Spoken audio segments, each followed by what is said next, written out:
and I am supplementing the points which were made by Mr. Chidambaram. And then I will deal with the arguments advanced by the Union of India and the Reserve Bank of India. Now, let me state my position as far as Section 26 is concerned. I'll just state it point-wise, and then I will make the submission. My first point on Section 26 is that it is complete and self-contained in terms of its operation and effect. That's my first point. It doesn't require a prop from somewhere else saying do this, do that. So it is. It's contrary to submissions of Mr. Chidambaram. I'm sorry? It's contrary to submissions of Mr. Chidambaram. I don't think it's contrary. He says that the entire provisions of the RBI will have to be taken into consideration. No, of course, no, sorry. So let me make it clear. That was my submission as well. So I'm making that submission as well. You have to have regard to the entire scheme of the RBI Act. I'm not saying that you don't have to have regard to the scheme of the RBI Act.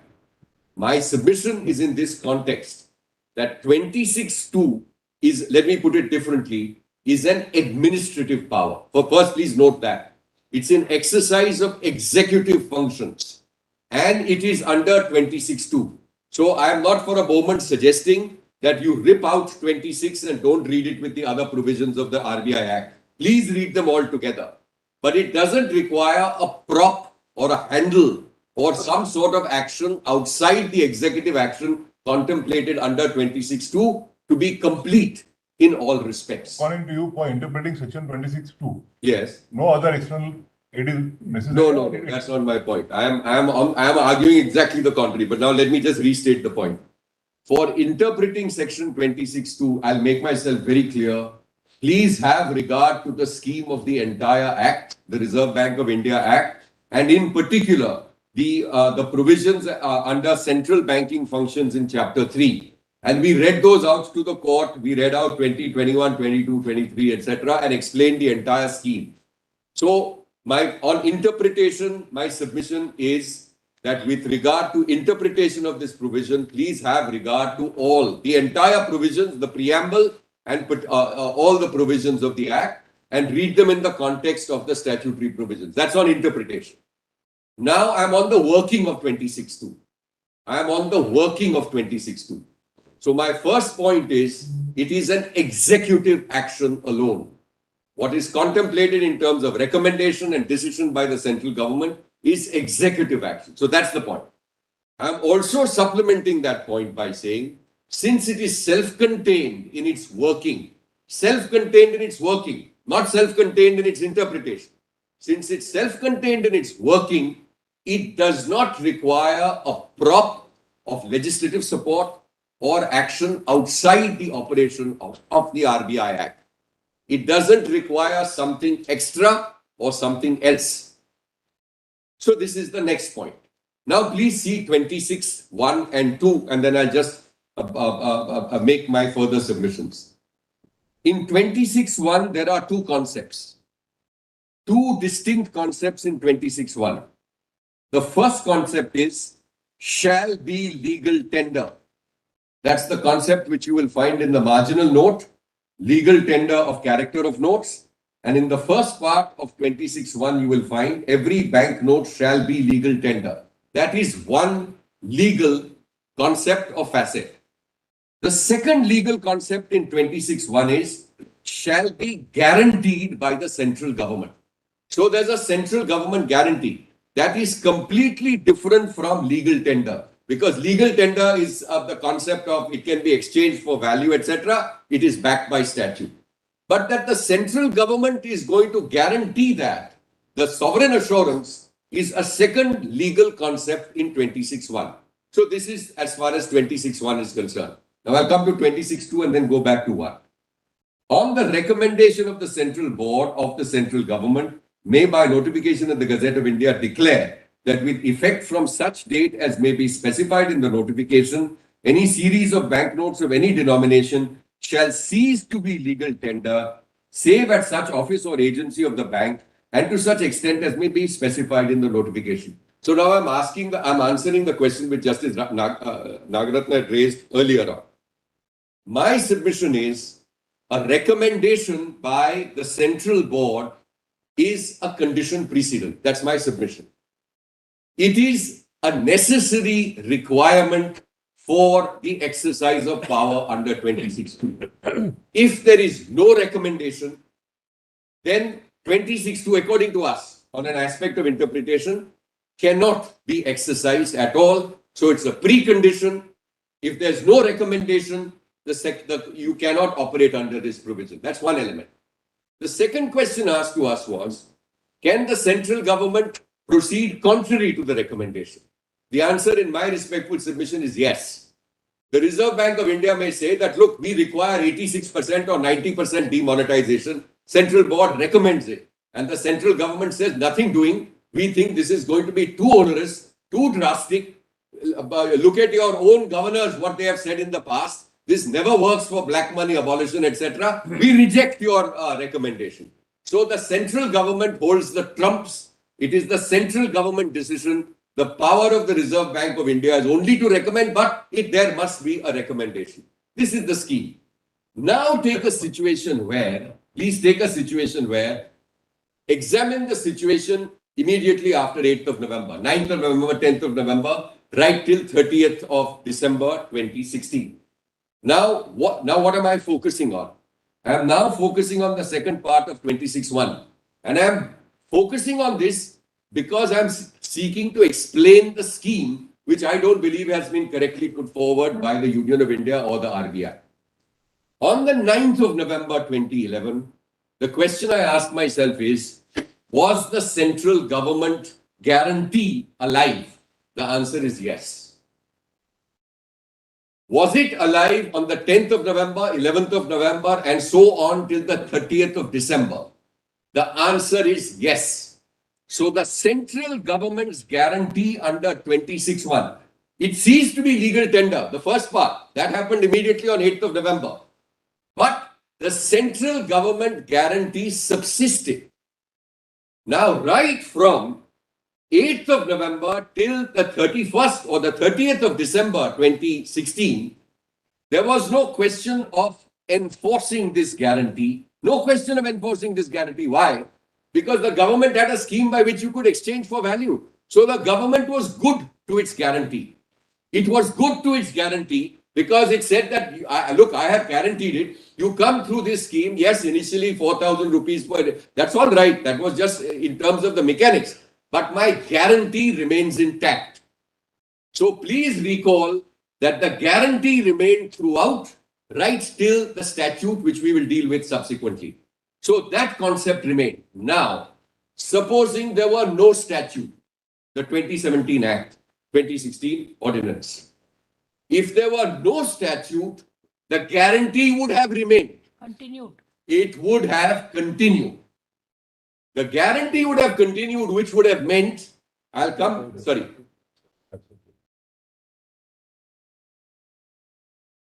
Yes. Every bank note of a denomination other than 1 rupee Right. contains a promise by the RBI. Right. The guarantee is by the government. The guarantee is by the government. Correct. The promisor is the RBI. Correct. That is how we have to look at it. If the promisor is the RBI and the guarantor is the central government, Yeah. once the primary liability, you will have to go back to the Contract Act because it is also a negotiable instrument. Right. Therefore, the liability of the guarantor is coextensive with that of the promisor. Yeah, I agree with you. Therefore, That's possible in most situations. yes. So we'll come to that. That's the 34 point. Your Lordship is, as usual, far ahead of me. I'm going a little slowly. The point I'm making now is, I'm suggesting a situation where there was no act at all. I'm just suggesting to the court what would have happened. What would have happened is, now I'm answering your Lordship's question, that say on the 1st of January 2017 or on the 10th of January 2017, the government of India would still be liable in terms of the guarantee. And as your Lordship correctly said, the Reserve Bank of India would still be liable under 34. So you would have had a slew of writ petitions and suits by parties who could not exchange, saying that now I'm enforcing a statutory guarantee and I'm enforcing a statutory liability in a hypothetical situation where the act did not come into force. But I am emphasizing this because there are distinct legal concepts. There is one legal concept of legal tender. There's another legal concept of central government guarantee. And there is no provision. Now we come to the next stage. There's no provision under the RBI Act itself by which you can extinguish 26(1) and you can extinguish 34. 26(1) liability of the government as a guarantor is a statutory liability. The only way that can be undone is by either another statute or if you have some provision in the RBI Act itself by which they can by notification or otherwise negate 26(1). There is no such latter position. So the only way the government could have extinguished its liability is through a statutory provision, which is a separate whole area of operation, extinguishing the central government guarantee under 26(1). Now just go to 34. Go to 34. Now this is slightly different. It's not in conflict with what Mr. Chidambaram said, but it's a nuance, I hope. But, Yes, I'm sorry. Diwan, 26(1) and 2 will have to be read together. We'll come. When 26(2) Yes, provide that it empowers the central government yes, to issue a notification yes, that from a particular date, correct. any series of the banknotes Yes, shall cease to be a legal tender. correct. So once they cease to be a legal tender, Yes. then how can the guarantee Guarantee survive. survive? Of course it survives. It definitely survives. Now, this is a very important question. No, no. First and foremost, I agree with the court. Sorry. No, let us read 26(1) again. Yes, I'll read it slowly.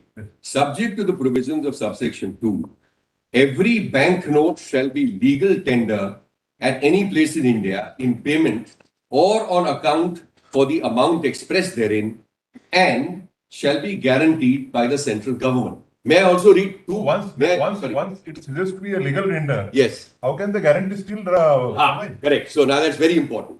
So this is a very important point. Legal tender is both between citizens to each other because you see the concept at any place in India. So at any place in India, two citizens exchange for value is legal tender and it's backed by the Act, etc. So to a completely private transaction which has nothing to do with the government of India, it is legal tender. Now, who backs it and supports it and what gives you value and assurance for that? The central government guarantee. So now let me just give you a very simple example. Supposing we had a handful of, 10,000 rupee notes. Your lordship saw that in the earlier demonetization, right? 10,000 rupee notes, barely in circulation, etc. Hardly in circulation. But for one of the reasons which Mr. Chidambaram suggested, they are old notes, they've got crumpled, etc., etc. The government of India, it's some minute fraction of the currency in circulation. And the government of India says that, look, we're getting rid of this. No longer legal tender. Right? A recommendation is made by the Reserve Bank of India in the proper order. It said that, look, there are 100 or 500 of these notes. We are not having it. So they issue, on the recommendation of the Reserve Bank of India, the government of India issues a notification under 26(2), which is the mechanics as far as 26(1) is concerned. Now the question put to me is, it ceased to be legal tender. Doesn't the guarantee automatically disappear? That's your lordship's question. My respectful submission is no.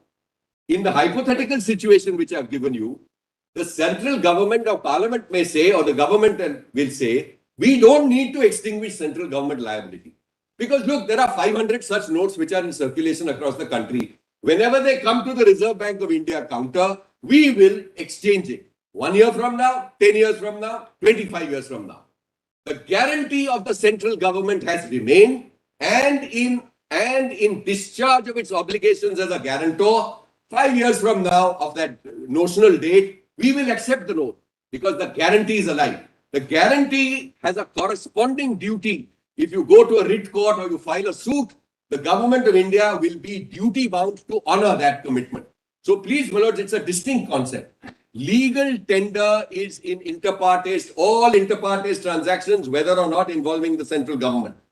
It may be private parties, it may be a private party and a state government, it may be private parties and the central government. All those where it is exchange, it shall be legal tender or, as your lordship says, the medium of exchange, etc. of the specified. But guarantee conceptually is completely different. So, to answer the question, in my respectful understanding, these are distinct concepts and there is no automatic extinguishment. I think Justice Gawai's question to me was that is there an automatic extinguishment? The answer, according to me, is no. Now, I'll give you another reason why. It cannot be that a subordinate action or an administrative and executive action robs a legislative guarantee furnished or assured under 26(1). That's another way of looking at it.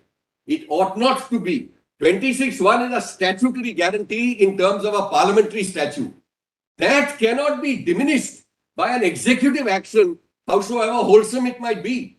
It has to, as a matter of law, be extinguished by Parliament or by the legislature. That is That why the 2017 Act was. Absolutely. So that's the point. And that's exactly the point.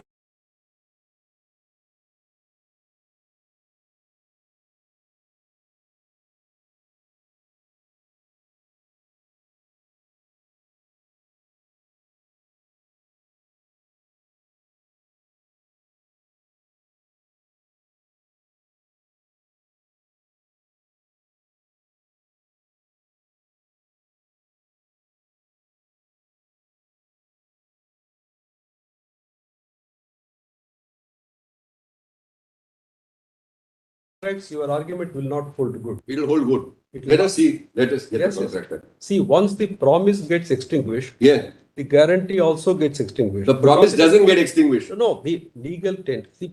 See, the bank note, once it is no longer a legal tender, that why it is interest between the citizens, why it is a legal tender? Because it carries with it inherently the promise to pay. Yes. Once that promise to pay goes, it like you imagine the case of a promissory note given in favor of somebody or bearer. Correct. So it becomes a negotiable instrument that Yeah. not restricted by any crossing. Okay, not restricted by any endorsement. If it is not restricted by an endorsement, the promise, once the promise vanishes, the guarantee will vanish under the law of contracts. Okay, two answers to that. Answer one, what your lordship is putting to me is actually statutorily captured by 34. Now go to 34. There's no notification under 34. The 34 is the point. The liabilities of the issue department, your lordship will recall, is defined in section 23. Yes. I'm now on 34. Separate section altogether on Reserve Bank of India liability. So not the guarantor's liability, but the question your lordship is putting to me, promise to pay. The liabilities of the issue department shall be an amount equal to the total amount of the currency notes of the government of India and bank notes for the time being in circulation.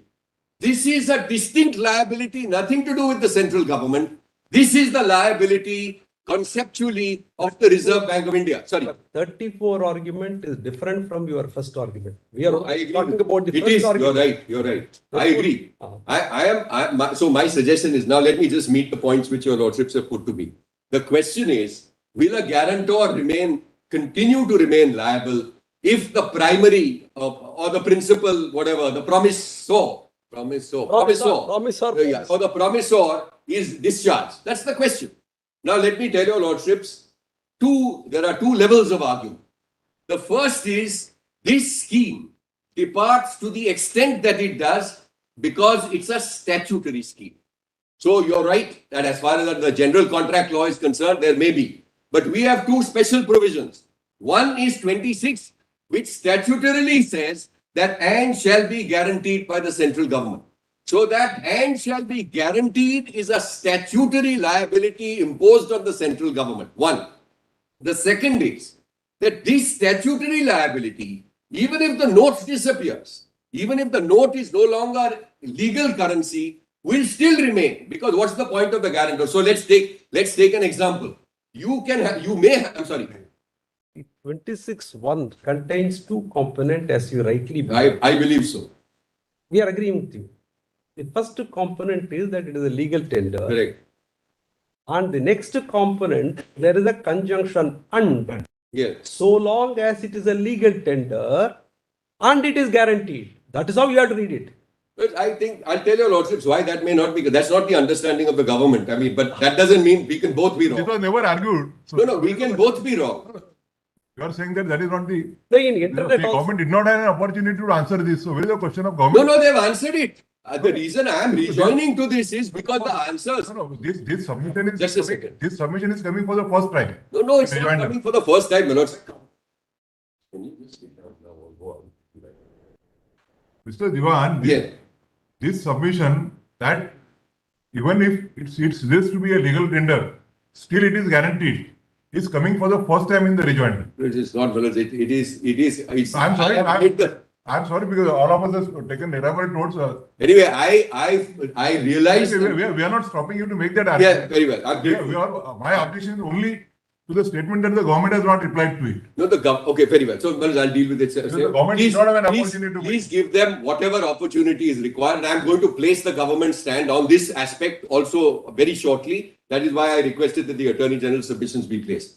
So first and foremost, so now let me just answer Justice Ramasubramanian's point.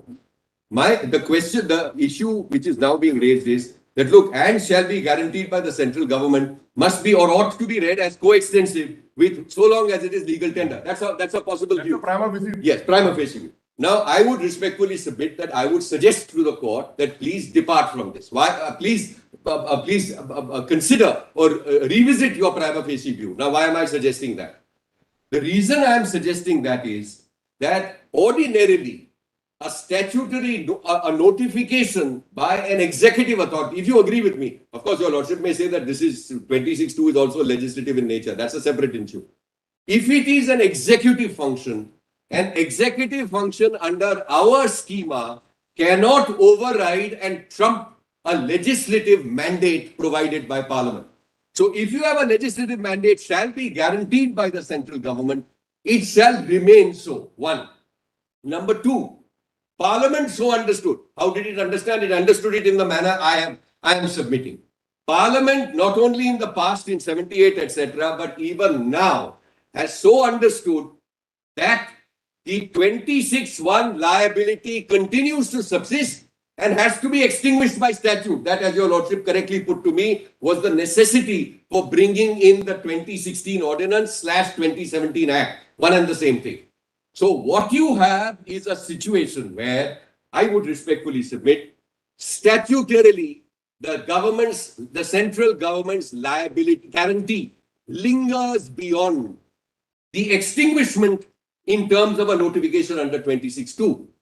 And number two, there is no necessity for an extinguishment under 26(1) by statute because you could theoretically have situations where the impact is so minor for some notes which are still left in currency, etc., that the central government says that I am going to continue with my guarantee. Why should I? It's after all a sovereign guarantee. A person comes 3 years down the line or 5 years down the line for a 10,000 rupee note or a 1 lakh rupee note. I don't have a problem. So there's no automatic extinguishment. Yes, I'm sorry. that is actually, Yeah. as Mr. Chidambaram pointed out, Yeah, though we call it demonetization, yeah. it is always followed by remonetization.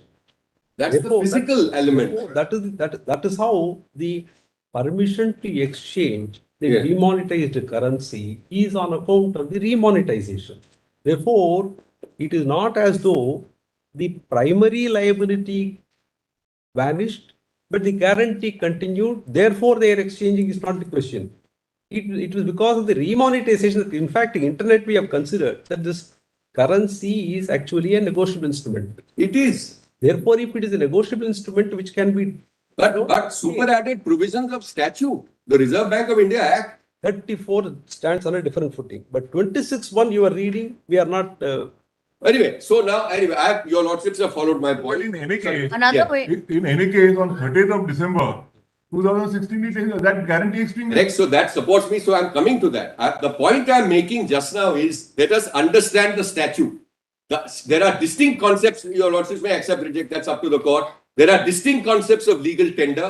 There's a distinct concept of central government guarantee. And there is a process under 26(2), and I have made my submission that a positive recommendation by the Reserve Bank of India is a condition precedent for the purpose of exercise of 26(2). No, Now I have 2 minutes. That is Sorry. also agreed by Mr. Gupta that there are two requirements Right. under section 26(2), Recommendation recommendation and decision. Yes, correct.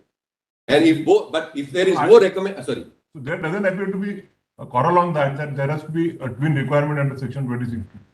No, I'm not suggesting. I think a specific question was put to us that absent a recommendation, your lordship was obviously contemplating all sorts of situations. So I'm just putting it down in the simplest manner in which I can, that a positive recommendation by the central board on our understanding of the law is a condition precedent for 26(2). The reason I'm making this answer and putting it in plain terms is there was a lot of submissions, there were a large number of submissions made, monetary policy, fiscal policy, integrity of India, this, that, and the other. Maybe you can do it. Now, let me just answer that issue squarely. This does not mean that Parliament or the executive through an ordinance route is robbed of the power in an exigency of waiting for that central board to make a recommendation. No. The administrative route under 26(2) is not available.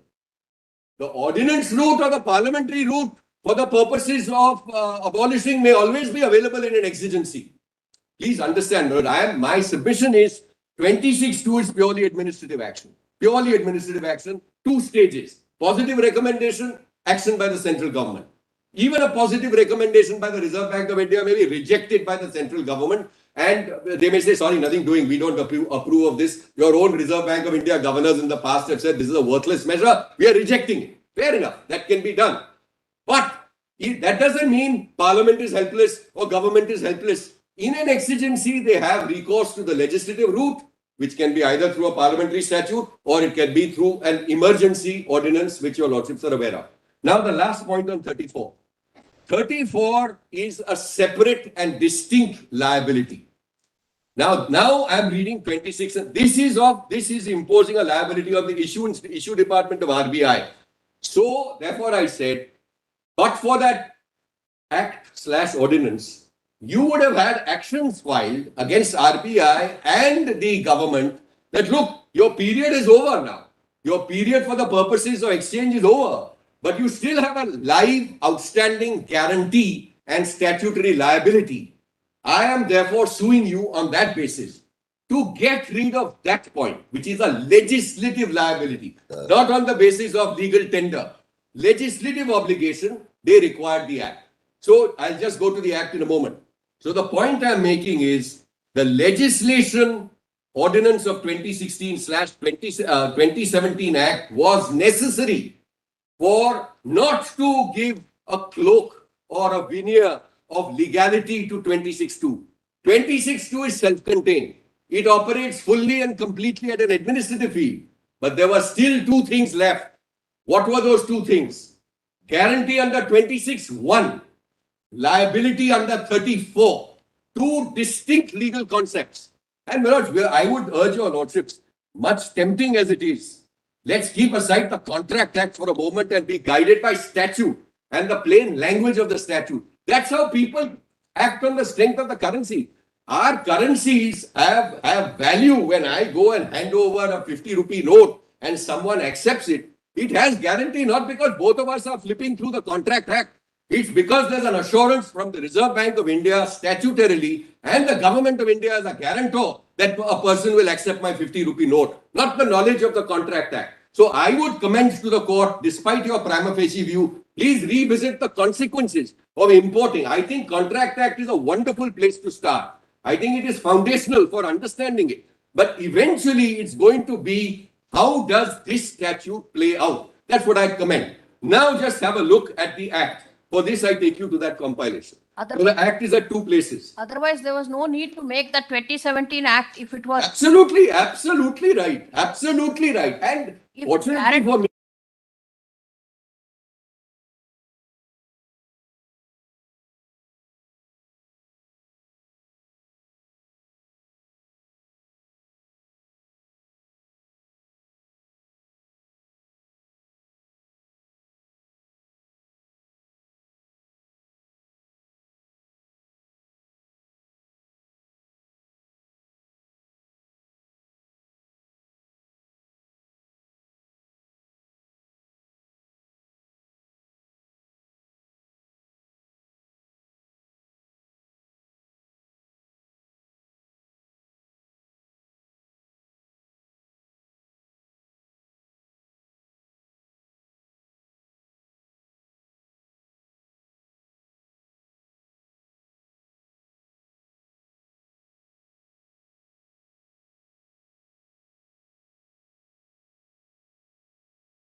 before that, I think Mr. Gupta's presence may be required at the end. Huh? Please request him to be here at the end when Syam Diwan concludes his argument. Yeah. Now, not that we both can't be wrong. Your lordships will be right under our system.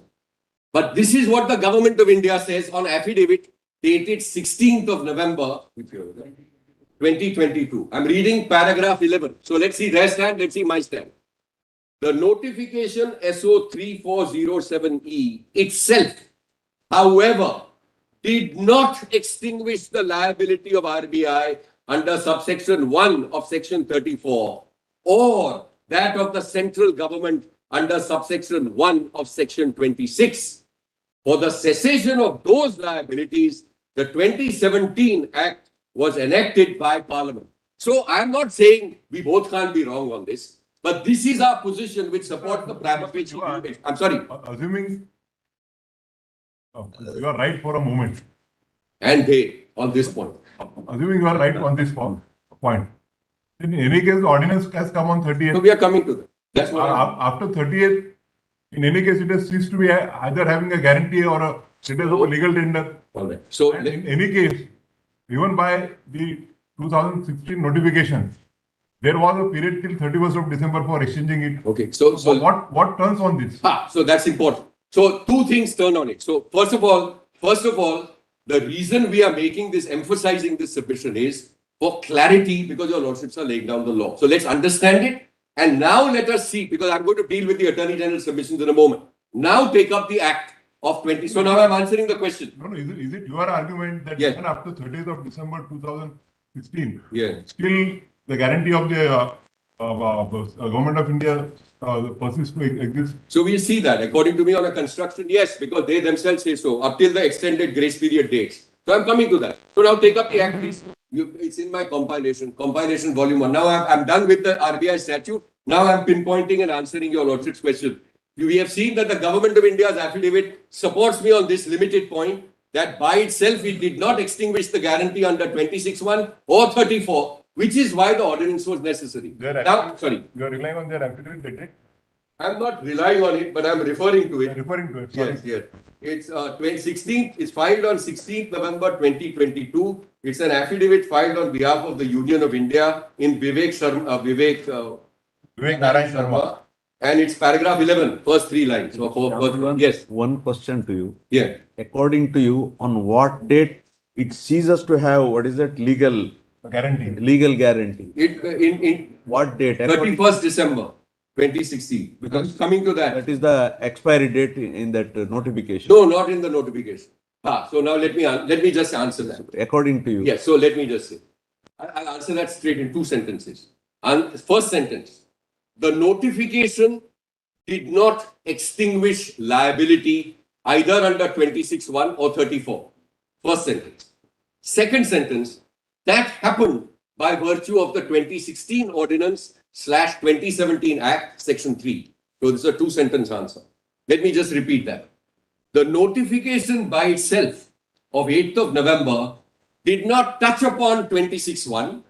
It did not extinguish liability under 34. It did not. The guarantee and the liability remained. But there was an subsequent act, not intervening, subsequent act in the form of this ordinance, which comes into force on 30th, which is issued on or promulgated on the 30th of December 2016, takes effect and gives 1 day's time till 31st December, and therefore on and after 1st of January, no guarantee under 26(1) and no liability. Now for that, let us see this.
being a contract lawyer and heading up with a constitutional lawyer.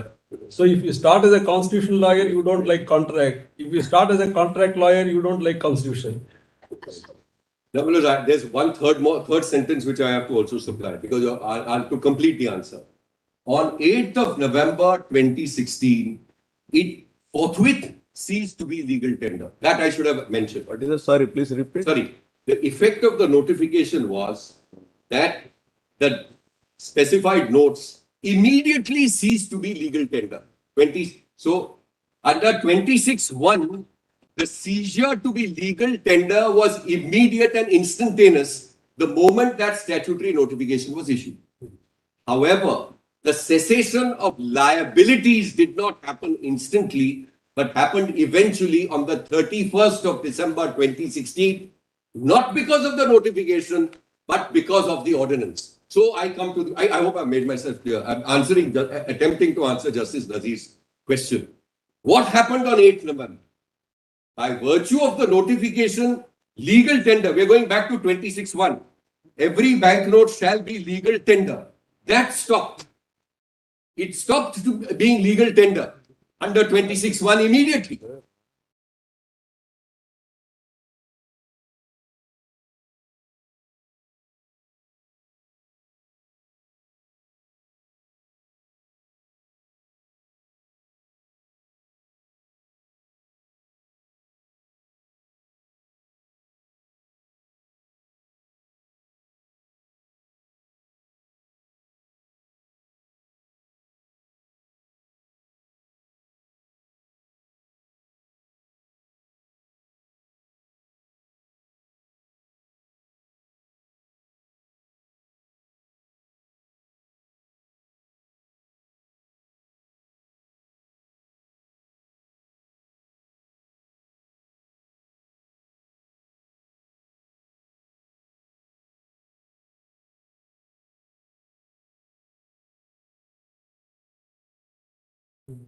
For my question, Yes, sir. one answer came from the sister.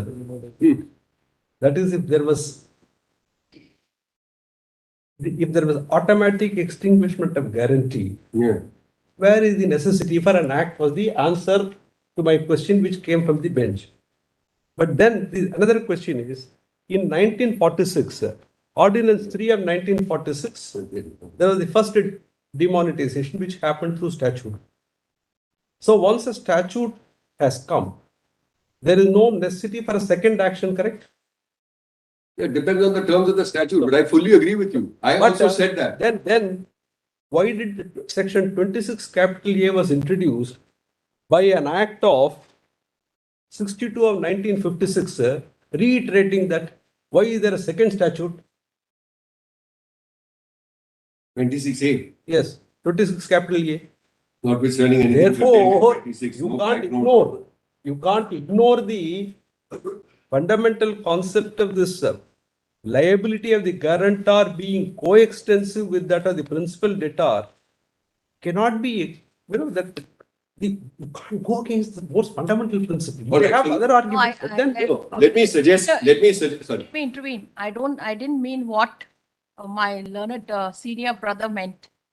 The reason why 26A came was the earlier demonetization were by an act of parliament. That is why they say, notwithstanding anything contained in section 26, no bank note, etc. came. And in the earlier two demonetizations, the extinguishment of liability was in the parliamentary act itself, unlike here where it is by an executive order. Therefore, 26A, by way of precaution, it was added. Then where is the second act? Why should there be a second act? I'll tell you, Lordship. Here, Let me just explain it simply. Not in the executive order. Yeah, so let me explain it as even more simply if I can. First, I ask myself, can Parliament, in exercise of its plenary jurisdiction as a theoretical issue, pass a law extinguishing both legal tender as well as central government guarantee? Only parliamentary statute or ordinance? My answer is yes, it can do that. All right, subject to whatever constitutional safeguards, etc. there are. No problem. Correct. So first, Parliament can do that. One. Number two, employing the expression which your lordships have used in internet mobile and which the Attorney General quotes, RBI is a creature created with a mandate to get liberated even from its creator. Now what that meant is, sorry. Correct. Therefore, the judgment should get liberated from the creator now. Yes. So whatever. So you have plenary power, which we all agree, at least tentatively, that Parliament can certainly do it. The question is, can the executive do it? The answer is yes. The executive can do it following the discipline and rigor under 26. That's the second level. Then we come to a third level. What can the executive do? Sorry. The executive override Parliament through notification. So, Diwan, Yes. even under the 1978 Act, Yeah. the provision that was made that on an expiry from such and such date, all high denomination banknotes shall, notwithstanding anything contained in section 26 of the Reserve Bank of India, so and so, Correct. cease to be a legal tender. Yeah. There is no specific provision as has been made under the now 1917 Act. So if your argument is to be accepted, then those notes of 10,000, 5,000 denomination still exist. And if somebody has, then the government is guaranteed to pay it. Yes.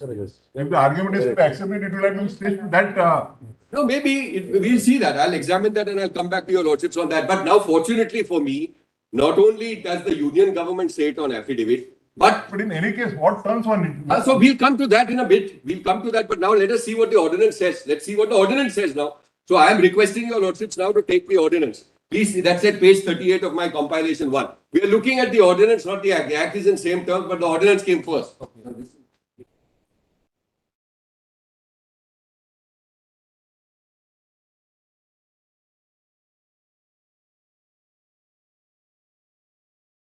Parts. Page 38, please.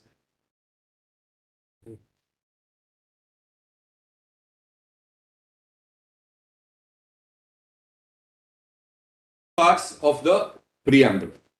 See the second recital. What is the ordinance to do?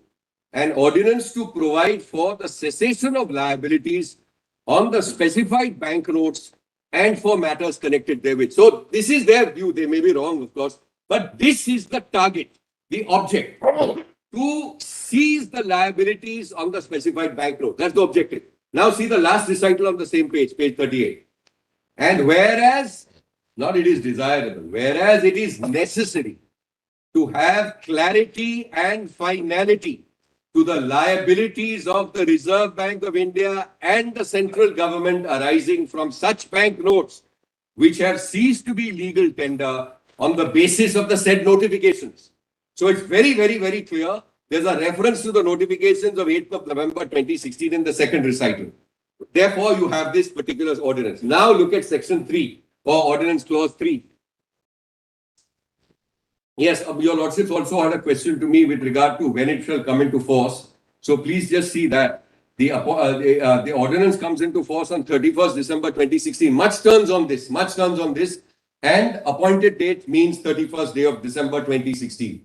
Because please recall the Prime Minister's words. The Prime Minister's words, your lordship recall, which I read to you. Your money will remain yours. You need have no worry on this point, on first statement. And the second statement he made was that, look, at Reserve Bank of India counters, even after 31st of December, you will still have your chance to change your money. So, and then you have that definition of grace period specified by the central government by notification. Now, please focus on 3. Look at the marginal note.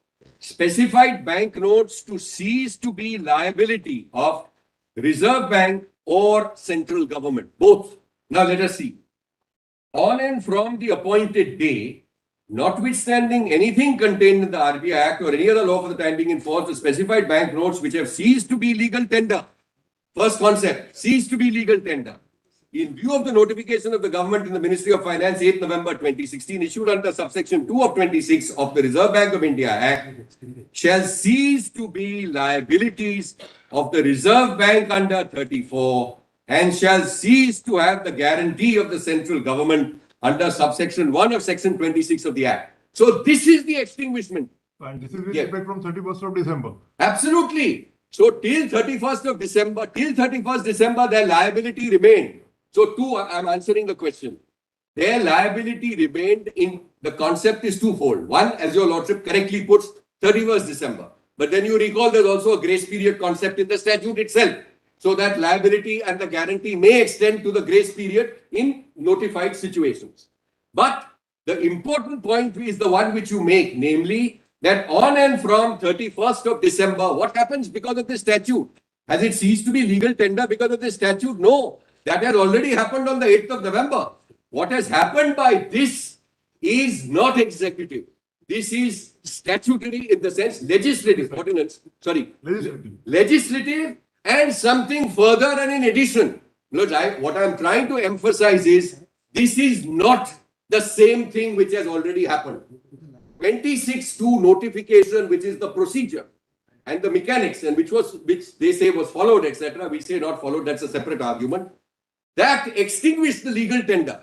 You couldn't accept it. I couldn't go. Your lordships asked me that, look, could you pay a staff member or an employee after this date in these currency notes? The answer was no. Rightly said by the Reserve Bank, because it had ceased to be legal tender. But the liability remained right until 31st of December, and for good reason. There's another answer to the question your lordship put to me. The liability of both RBI and the government Remained therefore till 31st December. therefore they coexisted. You understand? Of That is course. why. Yes. That is why it did not. They were not There is no severance. separate bogies. There was no severance of. See, the liability of. That is why from the beginning we have been saying. See, look at this. A currencies, a banknote ceasing to be a legal tender is Yes. item number one. Correct. RBI's liability getting wiped out from the balance sheet is another one. But it's a liability. You're right. Therefore, the liability of both RBI and the government as a guarantor got wiped out together, not separately. Yeah, that's the scheme. No, you started off with saying that No, let me just tell your lordships in the plainest terms. My learned brother, Yeah. on the basis of contract, had said that once the promisers It is cease. So let me answer it. Let me answer it directly in terms of contract. Contract law, one, is subject to statutory law in certain situations. One. Two, these are separate liabilities and guarantees. One, government, the other as far as the RBI is concerned. That's the second point.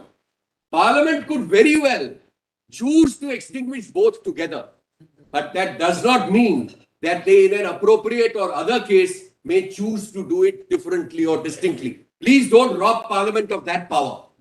Please. So the answer to the question is That why, doesn't fall for consideration as to whether it can be done separately or not. that in an appropriate case, here that doesn't trouble us. We can't decide on the basis of hypothetical situation. You should ought not. I said that your lordship certainly ought not. That they have done it here. What I am suggesting is that they have done it here and they've extinguished. I'm sorry, I'm repeating again and again. Yeah. Even if we accept your argument for a sake, Yeah. that the guarantee and even suppose even the promise Yes. exists till 30th of December. Yes. And once an ordinance comes into effect, Yes. what is the then? What is I'm the, not saying, but see, there are two. Sorry. please develop the further argument. So I'll state the point straight away, Manoj. I've mentioned that in the answer. I am not for a moment saying let me answer the question. The answer is twofold, and then but please allow me to complete the argument. The answer is one. This came in on the 30th of December with a hard stop on the 31st of December with a grace period. So I'm going to request the court to interpret the grace period in a manner which is just and reasonable. Because that's in section 4, my submission is going to be, having regard to the fact that the liability was extinguished, the assurance of the Prime Minister, it would be completely unreasonable, or to borrow the expression, manifestly arbitrary and unjust, to have just 24 hours to change. Because the entire regime until then, as understood with the grace period, is that this is going to extend. This is one part of the argument. The second part of the argument, and I'm going to pick up the Attorney General's note right away. I am going to respectfully submit there ought to be clarity as laid down by this court. And that's the second part of the argument, because I have to deal with the arguments which were made in writing. So now I have mentioned to the court now let me just sum up on this part, then I'll come to section 4. What section 3 does is, therefore, it only does one thing or two things: extinguishes central government guarantee, extinguishes RBI liability, and therefore builds on what has already happened. So what does it not do? And that's very important. It does not validate anything which has happened earlier. One, there is no question of merger. Number two, and that's my respectful submission. Now please pick up, because before I go to section 4, please pick up the Attorney General's submission. Only 2 paragraphs, and those are para 2.5.3 and 2.5.4. This is what I am addressing now in all this submission. Please go to 2.5.3. This is the additional submissions of the Attorney General. If it's the same copy that I have, it should be on page 11. Only 2 paras I'm going to read. It's a para beginning nevertheless. 5.3. Well, it's titled Additional Submissions. Page 11. Yes, and it's handed in on the 5th of December. This was on the main argument were advanced on this basis. Yeah.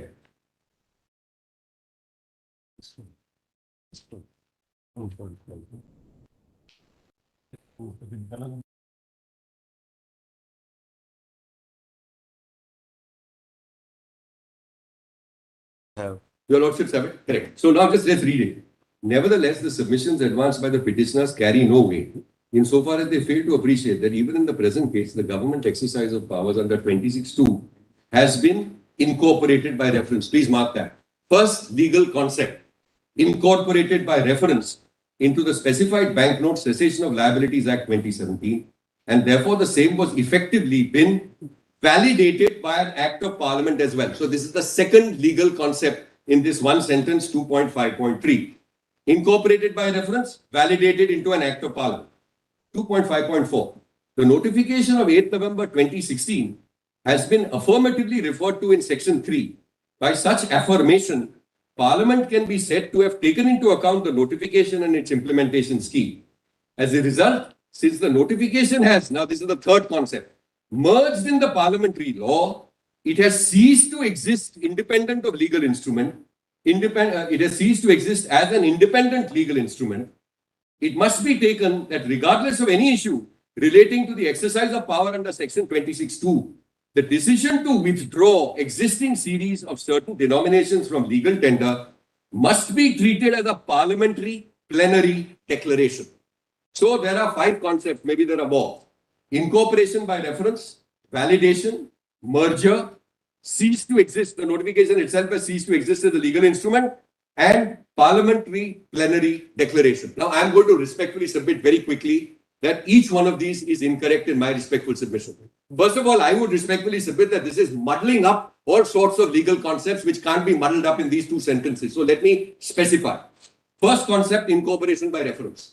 Incorporation by reference is a legal concept which this court regularly applies, where a statute doesn't want to repeat all the statutory provisions again and again because they are already contained in another statute, and therefore it makes a reference to that particular statute. And then there's a whole body of case law as to whether amendments to that other statute get incorporated here or not.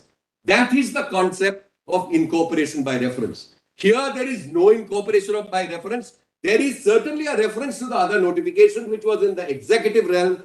This ordinance is dealing with legislative power, completely separate and distinct. Second concept, validation. Validation arises when something is declared ultra vires.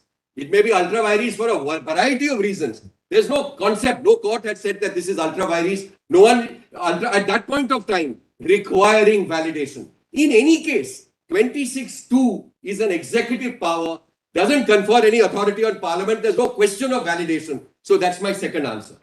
Third concept is merger, merged into parliamentary law. My respectful submission is this is 2 distinct things. One was an administrative action under 26(2), another was an extinguishment of liability under 26(1) and 34. There's no question of merger. The fourth point is ceased in law, it has ceased to exist. I think this is, well, I don't think this is even stateable, frankly, except that the Attorney General has stated it. It has its life. It had complete impact across the country, and it had full force of law, subject to, of course, what your lordships now hold. It had the full force of law, and it operated immediately on being issued on the 8th of November 2016 until the 31st of December, when there was a period, but it ceased to have any legal tender basis. So this, to say that it merged into a statute, is again, in my respectful submission, ceased to be an independent. It continues as a legal independent instrument. The bullet has been fired. It has, in the form of the notification, it has carried its course and it has done what it has done. It doesn't cease to it. It doesn't have any impact or effect later on because it was self-contained at a certain level. But legal tender immediately stopped. And finally, it must be treated as a plenary parliamentary declaration. I don't think any plenary parliamentary declaration is made or even attempted to be made by this bill. So that's my respectful submission. Now we come to section 4. Now, before we come to section 4 of the ordinance, How can it Sorry. say, Mr. Diwan, that by a plenary parliamentary declaration, yeah, there is none. no, a specific statement is made that from 31st of December, so and so, Yeah, all these specific bank notes shall cease to exist. yeah, And the guarantee and the promise absolutely right. shall cease to exist. So just see that regarding please merge, please, it's notification. two different things, my lords. It is Where's the regarding- question of merger cease to exist? Please, what the ordinance does is it extinguishes, sorry, What has been done yeah, under the notification of November, right, what was provided was that legal tender, it shall cease to effect from legal tender. correct. And it granted a window till Right. 30th of December to exchange the notes. What does that mean? The guarantee was still there? Guarantee was there. Yes, why was it there? Because that's why you could exchange notes. And therefore, because they, So- you see the fourth, No, but may I just, sorry, with your permission. you see the fourth whereas. Yes, And whereas it is necessary to have clarity and finality. finality, yes. So the parliament might have thought that there might be some ingenious arguments, and therefore to take care of that. No, this actually, a specific ordinance. yeah. So I'm actually obliged to your lordship's mention because I think it answers the earlier issue which I If raised. Sorry. your argument is to be accepted, Yes. it will have so much ramifications because under the 1778 Act, there is no No. such declaration under section 26 and 34. And those 10,000 notes will still have to be honored and by the government. Sorry. No, so let me just, Manoj, I think part of it is answered, part of it is answered. The fact that the guarantee and the liability continue on and after 8th of November 2016 is now I'm supplying two more reasons. The first reason is it's clear from the fact that they exchanged notes. That's reason one. And the second is, That's the notification itself provided. yeah, of course, because of a guarantee which was extant and outstanding, and because there was a liability which was extant and outstanding. That's the reason. But there's another reason. The second reason is that you could not have an executive direction which invalidates a statutory obligation under 26(1) and 34. That's the elementary proposition which we are canvassing. Of course, there may be some subtle argument under contract law, but the legislative argument is, or the administrative law argument is, or the constitutional architecture argument is that you cannot have executive action nullifying a statute under the very statute under which the executive action is issued. I've been repeatedly saying that even if you accept your argument, Yes. that the November notification. Correct. So now I'm only on that. Now I'm only on that. Under the said notification, also the deadline Yes. was the same, and under the ordinance also the All deadline. right. So now let's answer that. Now we are focusing on that. So first, your lordship, of grace period. Are you trying to say? Yes, sorry. Are you trying to say that it was because of the guarantee which continued, Yes, that there was provision made for exchange of notes absolutely. and the banks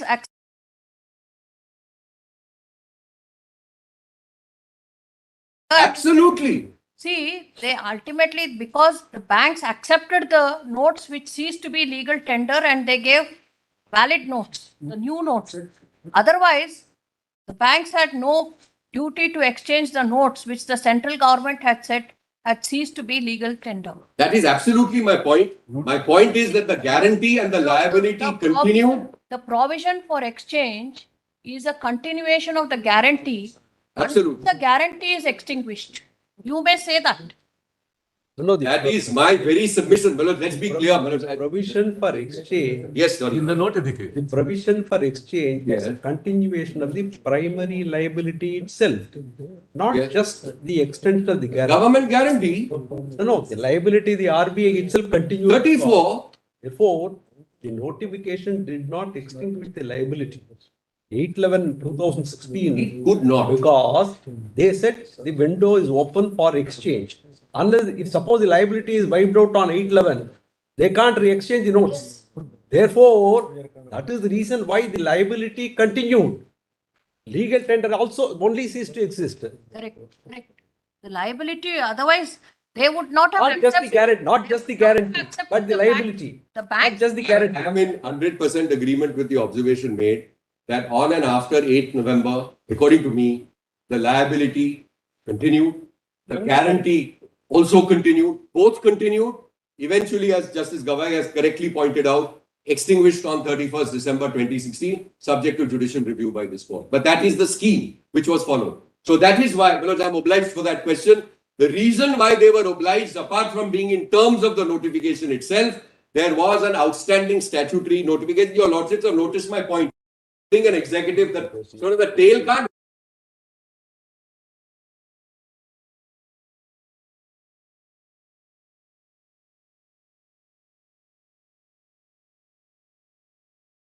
For the power coupled with duty. Now, for that, let us go to page 44. Because I'll just indicate what has happened here. I'm now responding. I thought it was fairly insensitive, but I mean, we can't use stronger expressions than that to describe the attitude of both the Reserve Bank of India and the Union of India. These are genuine cases. What are you going to do about them? Now, please see 44 first. Go to page 44.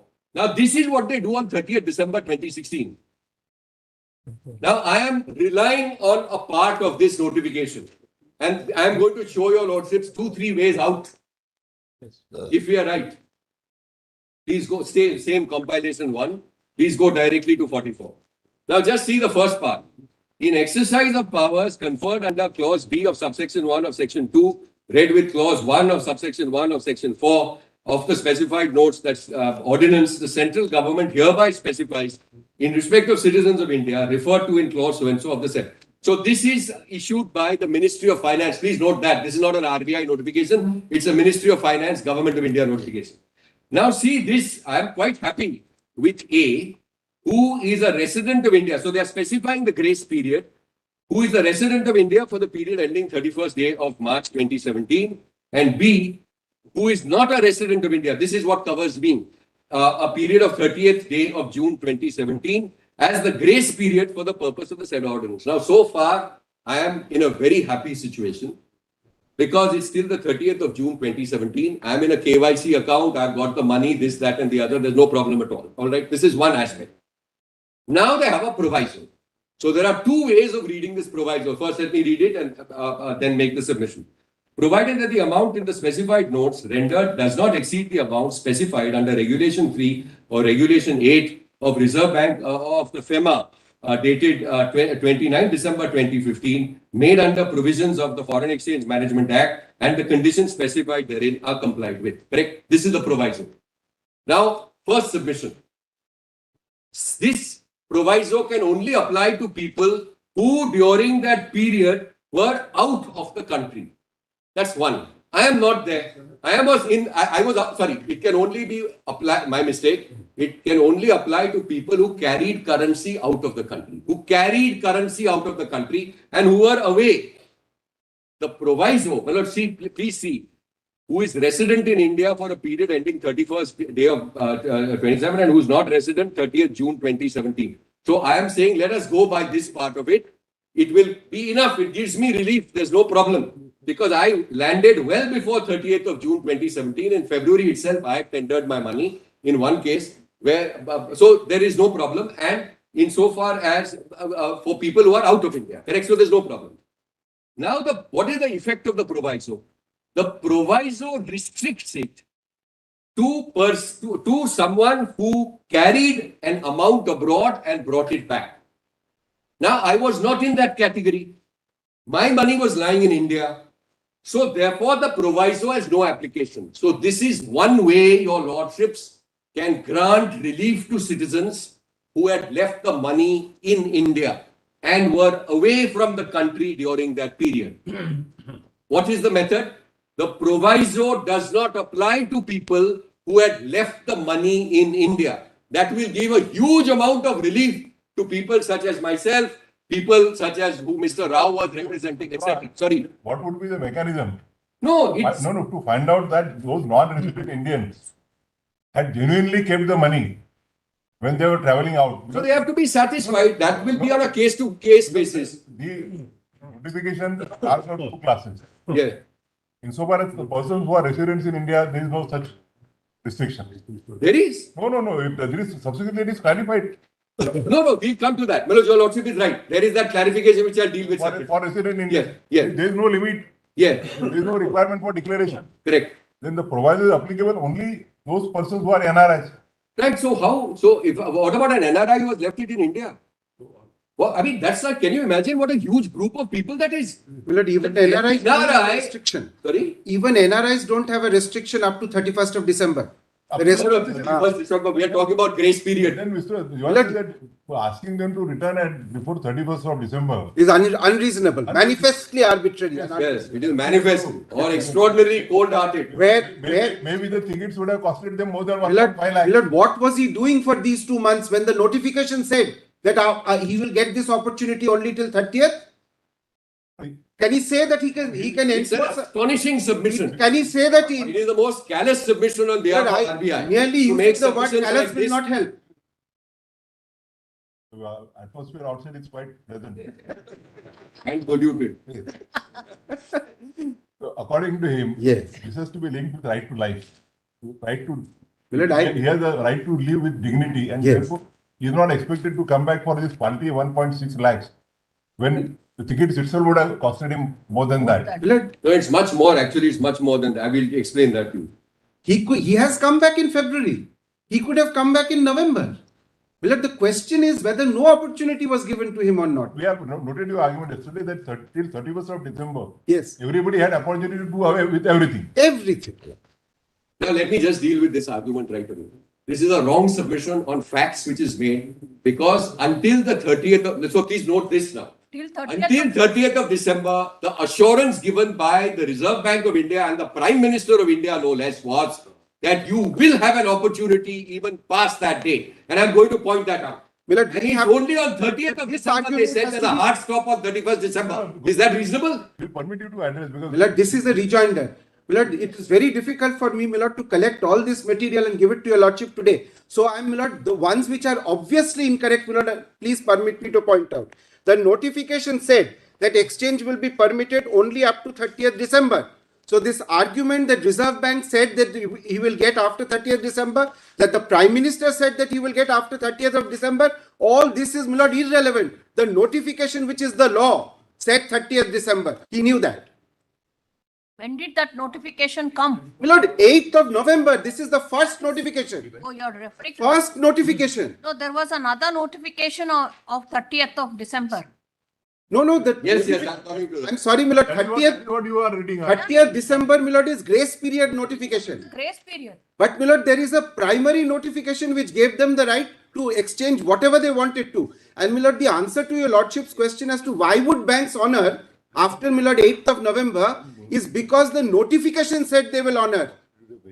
Millard, the notification said so. They will honor under these circumstances from the beginning. That is So it's the because law. Central government has guaranteed the currency. Millard, it doesn't matter whether they Liability. Millard, it doesn't matter whether there is a liability, it doesn't matter whether there's a guarantee.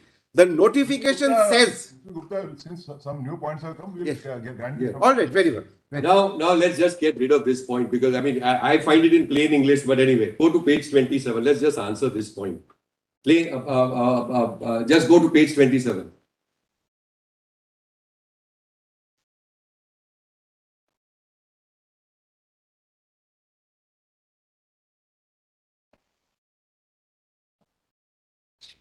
Paras 9 and 10 first. So already read it to us. I know, but then it's being said over here that on 8th of November. Now look at his statute. Look at the statutory notification issued by the ministry. Please see this clause 9. Why is the statement being made contrary to the statutory notification on page 34? Look at clause 9 on page 34. Any person who is unable to exchange and deposit the specified banknotes in their bank accounts on or before the 30th of December shall be given an opportunity to do so at specified offices of the Reserve Bank of India or such other facility until a later date as may be specified by it. So this is the government of India making an assurance to all people. And I'm told just now that on the 30th of December, I should have bought a ticket which brought me back into India by the 31st of December. How did you read? I mean, this is an astonishing submission by the Reserve Bank of India, contrary to the Ministry of Finance statutory notification. How do you? So the whole scheme is that if the Prime Minister says it, the statutory notification says, we are not going to take away your money after 30th of December either. This is what even after 31st of December, till 30th December was given time. But this is a statutory notification on the basis of the Prime Minister's statement. And you suddenly change the goalposts on the 30th of December and you say that now we are not going to do it even if you're abroad. What was I to think when I was overseas? Apart from the points which your Lordship correctly put to me, what I was to think was that, look, this is a reasonable government. I have a constitutional right to property. I have my money which has been withdrawn and which is lying at my home. I'm not required to rush back and spend whatever amounts which are there, provided I get a ticket. I will come back. I came back in February. Now, please go to the statement, therefore. So, one part which I'm suggesting now, I'm suggesting to the court that this proviso at page 44 applies only to currency gone out if there is a case made out of a person who has left the currency in India. It ought to be accepted because the proviso has no application. That's my first submission. So please clarify that. That will give a lot of relief to a lot of people. The proviso obviously applies only to people who go out of the country and who come back. That's one reasonable interpretation which can be given. I would respectfully submit. I would commend it to the court. The second reasonable interpretation is, now please go to bottom of page 47. These are the RBI guidelines. Where do they get this from is the question I ask myself. For non-resident Indians. Now, please see. So there is para 3.4 at the bottom of page 46. Your Lordship, see second last line on 46 is 3.4. Please note that my relief which I sought was strike down this insofar as it applies to me. Now in 3.4, the terms are specified, and for non-resident Indians, tenders should be submitted along with the tender form, Roman 2, Roman 3, tenders will be restricted to a maximum of 25,000 per individual, depending on whose notes were taken out of India. So again, my submission is, all these requirements of certificate of Indian customs on ascertaining that the tenderer was abroad and had a KYC, please interpret this particular set of directions given by RBI as confined to people who took currency abroad, but it is silent on people who left currency here. And I think in my respectful submission, I don't know, I suppose jet-setting lawyers can go up and down the country and buy a ticket immediately and come back, etc. But I think the government of India adopted a very reasonable stand initially when they kept it open because they were respectful of rights. And to answer Justice Gawai's question, I think the presumption has to be that citizens who come and who have genuine cases, if they are able to explain it on the strength of an affidavit, is bona fide and on the basis of passports, etc., and there is no history of them being a history cheater or something, should be presumed not to be a terrorist, someone engaging in trafficking or counterfeiting. I mean, these are amounts which are a huge amount for the individual himself or herself. And to be just, so therefore, I come to the point that this exclusion in the RBI, so that's the next route which your Lordship can follow. Clarify the notification of 30th of December. Another route can be clarify that this RBI notification applies only to situations where currency was taken out and brought in. For those who say that the money remained over here, they must be given an opportunity. Otherwise, It means that there's a huge class of people. Now I'm in terms of the notification. It's a huge class of people unfairly excluded from the process. And it is no answer to say that you had for 50 days to come back to India. It's no answer to say. This is a very patronizing attitude on the part of the RBI that, look, I will issue a notice. And how could I? The submission made was hope of extension. There was no hope of extension. My rights were not founded on a hope of extension. They were founded on the basis that the Prime Minister and the statutory notification issued by the Ministry of Finance on the 8th of November both said that there will be avenues available to you even after 30th of December. And it came through. So why exclude me is the question I ask myself. Such exclusion is completely heartless and completely arbitrary is my respectful submission. Now please go to section 4. Now I'll wind up on section 4 and then a few other small points. Section 4 at page 40, clause 4 of the article, page 40. So does your duty to cover, your duty to have an appropriate notification, does it not extend to situations like us? That's the question. Power coupled with duty, 4.1. Notwithstanding anything contained in section 3, the following persons holding specified banknotes on or before 8th of November 2016 shall be entitled to tender within the grace period with such declarations or statements at such offices of the Reserve Bank or in such other manner as may be specified by it, namely, please go to Roman 2, such class of persons and for such reasons as may be specified by notification by the central government. So my first submission is excluding a category of NRIs who had money in India is arbitrary in our respectful submission. It is so manifestly arbitrary that it is under-inclusive, going under the traditional classification test. NRIs form a single class. Some carried the money out, some left the money here. Both have to be treated similarly. You cannot create an artificial barrier or an artificial subclass and extend the grace period only to people who carried money abroad and didn't and declared it in the customs, etc. when they came back. So it is under-inclusive, is my respectful submission under the classical test. It's manifestly arbitrary to exclude us as a whole category. Apart from the other categories mentioned by Justice Gawai, there's so many people who may be medically unable. There is another person over here, for example, whom Mr. Prashant Bhushan represented, Sarla Srivastava. Her husband had died in 2016. And in 2017, January or February, what was it? January, when she was cleaning up some trunk, or what is the correct expression? Steel trunk. She was cleaning up a steel trunk. There was money which was discovered, 1,79,000. It's a lot of money for her. Her husband had died. Now, this is in January. And she wrote to the Prime Minister and said, please help me out, which was referred to here and there. And then now she's in court. And this, therefore, is a very, so that exclusion for genuine and hard cases, I would respectfully submit, puts an even higher duty on the government to be sensitive to such cases and to create an appropriate subsection. So my submission is, central government is wanting in its duty. The second submission is that subsection 2 is in any case a standalone provision. Your Lordships have said that we prima facie, at the opening, not after, before hearing them, felt that, look, this is something power coupled with duty, which even the RBI can exercise, but RBI has also acted in a manner which is incorrect. Now I'm done with this section 4 part also. Now 2-3 small points remain. The first is on judicial review.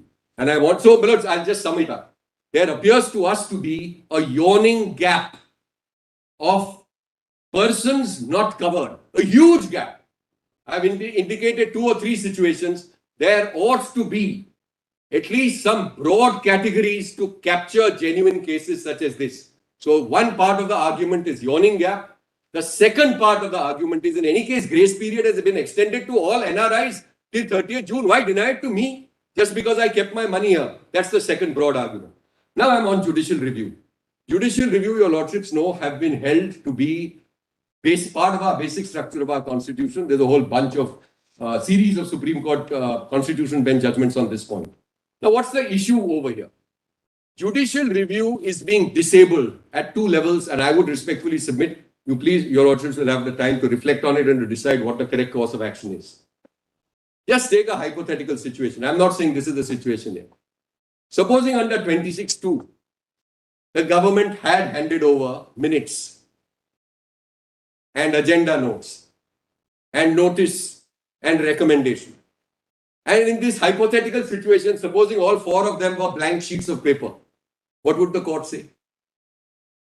The court, does it have a, the question I'm asking myself is, the part of judicial review and your lordship's oversight, judicial review oversight, limited as it is, surely extends to an informed decision on parts like this.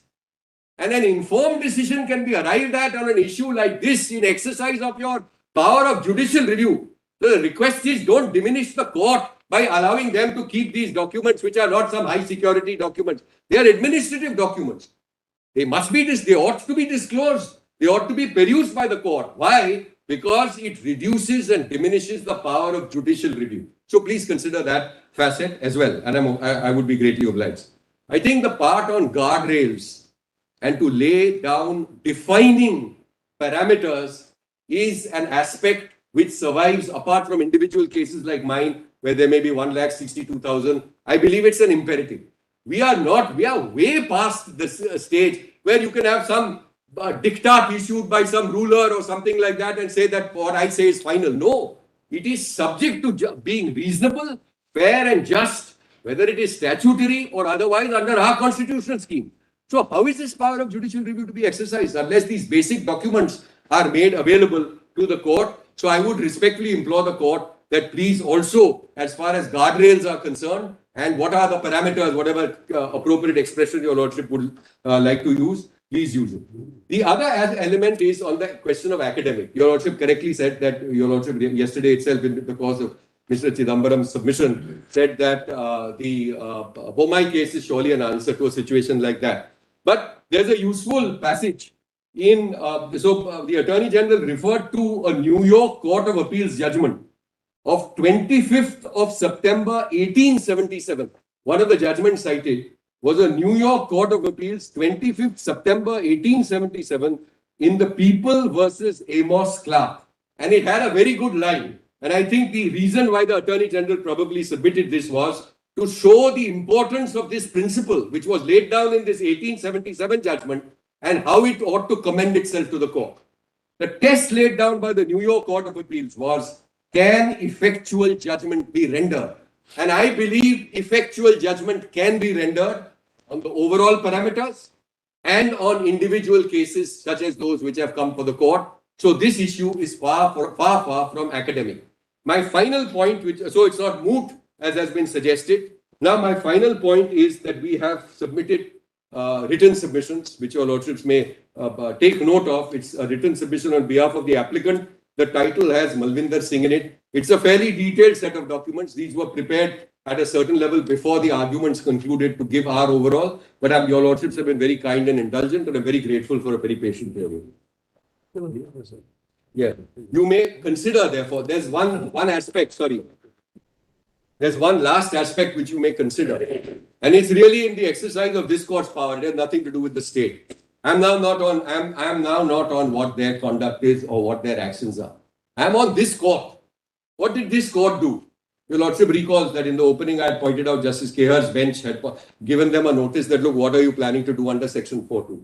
Your lordships also recall the consolidating order which blocked everything from other courts. Now, let's pause here for a moment. On an issue like this, you might have certain issues where you block access to other courts, which are few and far between. But I think we will all agree that as far as value of currency, your property being taken away without authority of law, etc., all these are aspects which affect each across the country. Now just consider, when the court blocks 226 remedy, which we have all grown up and we all know is an inexpensive remedy available locally. Locally in the sense it's available in your state, right there at the state capital or at the seat of the High Court or the benches of the High Court. Now when you're blocking it, I asked myself, and this is what arises here, effectively what is happening is that only people who can do two things, who have the wherewithal to contact a lawyer who's willing to do it pro bono in Delhi and in the Supreme Court. That's a hard ask. It's a hard ask for citizens, most of us. I was asking myself sometimes that, look, can I find a lawyer despite being in the profession in most parts of the country? I can't in a short while do that. And someone who will do my case, with reasonable competence and free of charge may be very difficult. So I am suggesting to the court that yes, I am primarily concerned with Mr. Malvinder Singh, and Mr. Bhushan has appeared also for Sarla Srivastava, and your lordships may peruse the facts. But having nothing to do with the other side, but having to do with your lordship's own order, having blocked access in all these courts across the country, would it not be desirable for this court at this stage, if you agree with any part of our submissions, to direct that a scheme which is more general in nature than just for me? I'm not saying that they are obliged to do it, but because your lordships blocked everyone from going, how many have come forward? Very few.